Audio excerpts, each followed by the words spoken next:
Bonjour et bienvenue dans ce nouvel épisode. Aujourd'hui, direction la plage. Depuis quelques jours, les stations balnéaires du littoral communiquent fièrement sur l'obtention de leur pavillon bleu pour l'été 2026. Du Cap d'Agde à la Grande Motte, en passant par Port-Camargue, Vias ou encore Palavas-les-Flots, ce petit drapeau bleu et blanc réapparaît partout. Mais au fait, que signifie réellement ce pavillon bleu et pourquoi les communes y sont-elles aussi attachées? Bonne question.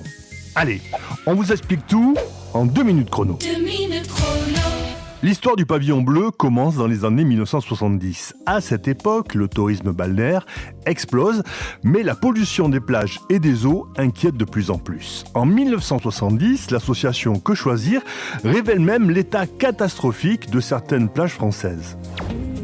Quelques années plus tard, le ministère de la Santé publie un classement des plages selon leur niveau de pollution bactérienne. Face à cette prise de conscience, l'Europe réagit. En 1975, une directive européenne impose aux États de contrôler régulièrement la qualité des eaux de baignade et d'en informer le public. C'est dans ce contexte qu'est créé en France en 1985 le label Pavillon Bleu. Son objectif récompense les communes et les ports de plaisance qui font des efforts pour protéger l'environnement et améliorer la qualité de leurs plages. En 1987, le dispositif devient européen, avant de s'étendre progressivement dans le monde entier. Mais obtenir ce pavillon bleu n'a rien d'automatique. Les critères sont très stricts et contrôlés chaque année. Pour décrocher ce label, une ville doit notamment garantir une excellente qualité de l'eau, assurer une bonne gestion des déchets, proposer des plages propres et sécurisées, favoriser l'accessibilité et mener des actions d'éducation en l'environnement.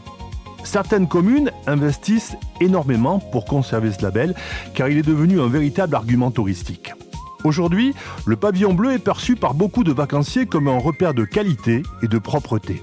Et dans notre région, plusieurs stations balnéaires d'Occitanie figurent parmi les habitués du pavillon bleu, comme le Cap d'Agde, la Grande Motte, Port-Camargue, Vias, mais aussi le Cat, Gruissant, Narbonne-Plage, Marseillan ou encore Sète. A l'inverse, certaines villes du littoral ont parfois des difficultés à obtenir ou conserver le label, notamment dans les zones très urbanisées ou confrontées à des problèmes récurrents de pollution et d'assainissement.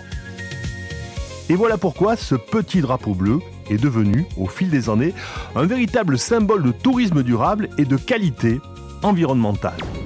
Voilà, vous savez tout ou presque, c'était un épisode de 2 minutes chrono, qui est un petit peu plus long que d'habitude, c'est vrai.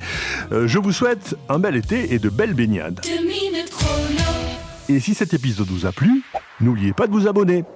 À bientôt. Les podcasts Midi Libre.